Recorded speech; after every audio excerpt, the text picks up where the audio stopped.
SC/ST act की धारा 14 के अनुसार विशेष न्यायालय का गठन किया जाएगा, जो प्रतिदिन सुनवाई करके 2 माह में बाद निर्णीत करेगा। परंतु विधि द्वारा स्थापित SC/ST एक्ट की राजाज्ञा जनवरी 2016 के अनुपालन में उत्तराखंड राज्य के विशेष न्यायालयों की स्थापना न कर राज्य सरकार एवं उसके उत्तराधिकारियों ने SC/ST एक्ट की धारा 14 का जानबूझकर उल्लंघन किया है, जिसमें राज्य में SC/ST एक्ट के मामलों में अधिनियमानुसार सुनवाई न हो पाने के कारण वादी प्रतिवादी दोनों को न्याय संगत न्याय नहीं मिल पा रहा है।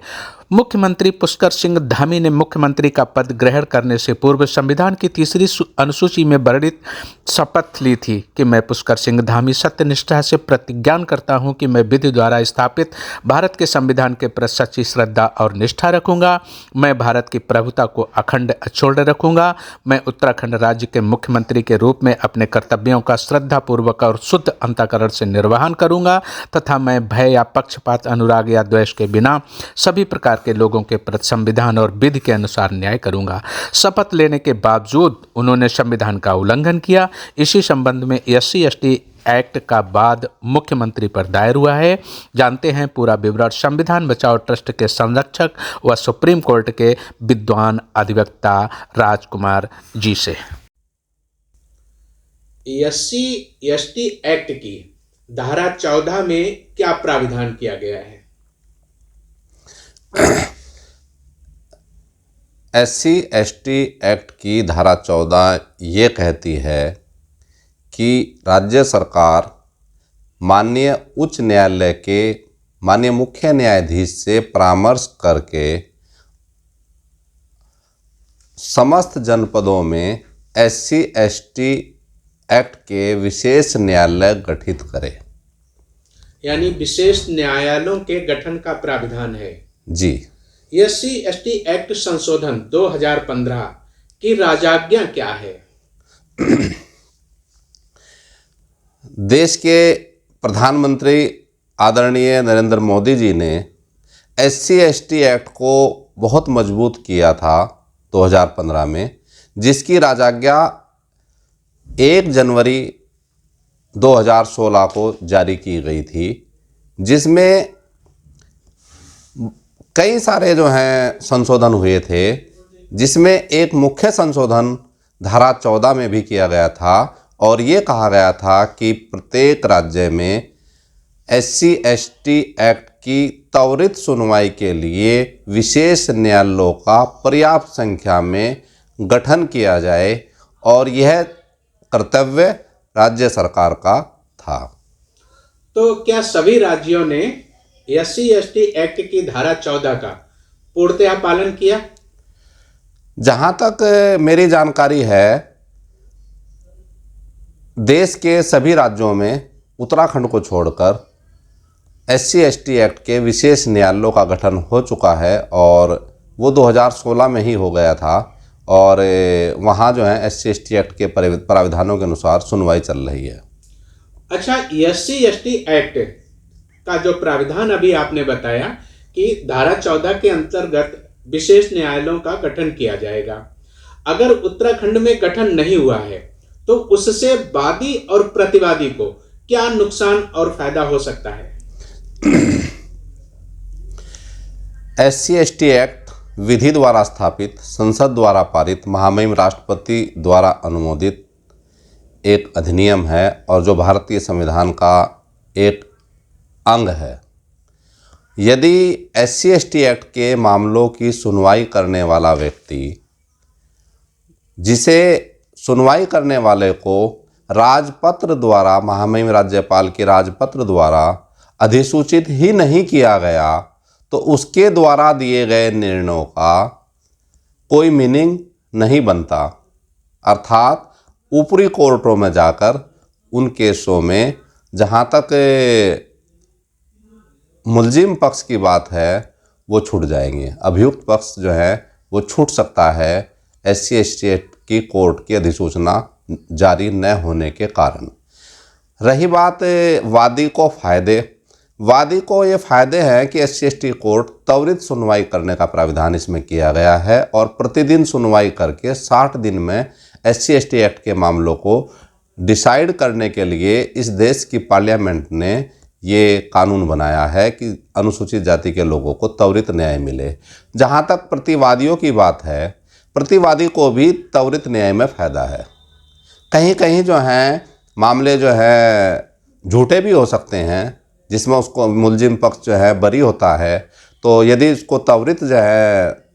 सुनवाई हो जाएगी तो ऐसे जो व्यक्ति जिन्होंने अपराध नहीं किया गया है उनके खिलाफ़ केस रजिस्टर्ड हों तो उनको जो है 2 महीने में ही जो है निजात मिल जाएगी। नहीं तो भारत की न्याय व्यवस्था ऐसी हो गई है कि इसमें जो है बहुत सारे ऐसे मुलजिम हैं जो अपराध को अपने सिर पर लेकर जो है और वो मर जाते हैं और उनकी सुनवाई नहीं हो पाती। सुना है कि उत्तराखंड के मुख्यमंत्री पुष्कर सिंह धामी पर किसी वादी ने SC/ST एक्ट के तहत केस दायर किया है, जिसके आप लीगल वकील हैं। विस्तार से बताएं, मामला क्या है?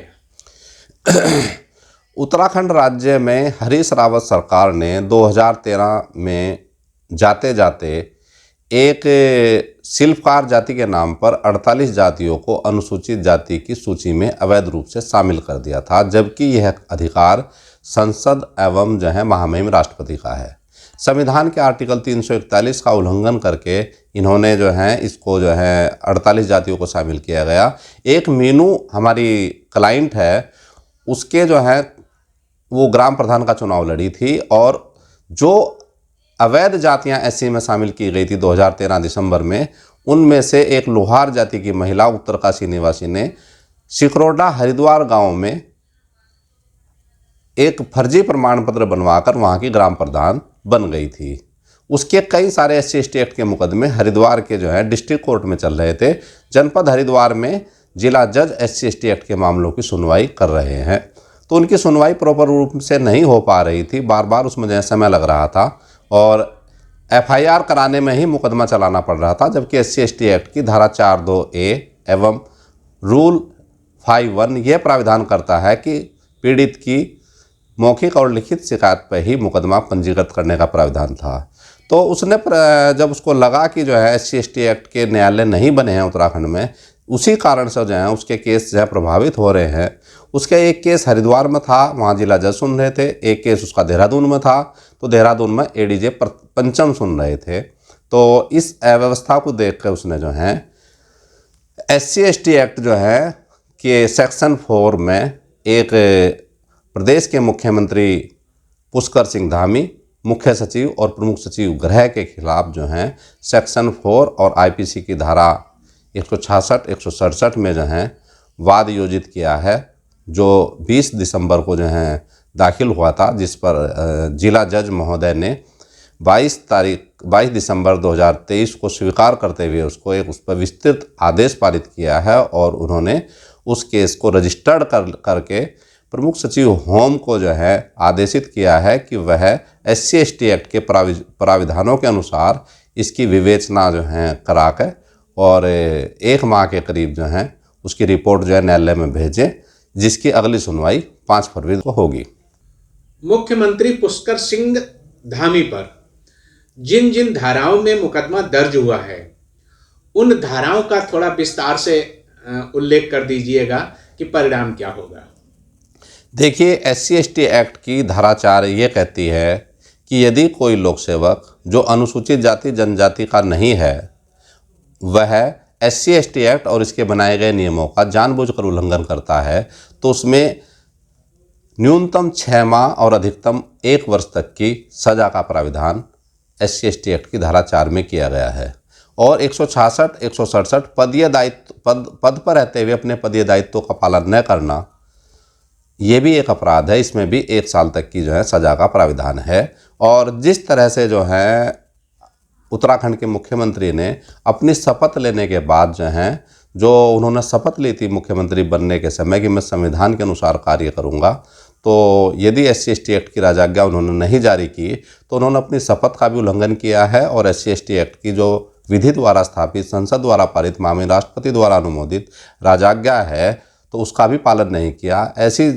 इस परिस्थितियों में उत्तराखंड में संवैधानिक संकट की स्थिति है, क्योंकि 48 जातियां वहाँ शामिल की गई है संविधान के आर्टिकल 341 का उल्लंघन करके। यहाँ SC/ST एक्ट की राजाज्ञा जारी नहीं की। इससे जो है मंशा का पता चलता है कि जो है सरकार जो है जिस संविधान के अनुसार सरकार को काम करने की शपथ देती हैं और वो जो है संविधान को ही सरकारें नहीं माननी है, तो मुझे ऐसा लगता है कि इसमें ये जो लोग हैं कोर्ट भी बननी चाहिए वहाँ, और जो लोग हैं जिन्होंने SC/ST एक्ट का भारतीय संविधान का उल्लंघन किया वो दंडित होने चाहिए। भारत में क्या किसी स्टेट के मुख्यमंत्री पर कोई क्रिमिनल वाद दायर हो सकता है? भारत का संविधान इसके बारे में क्या कहता है?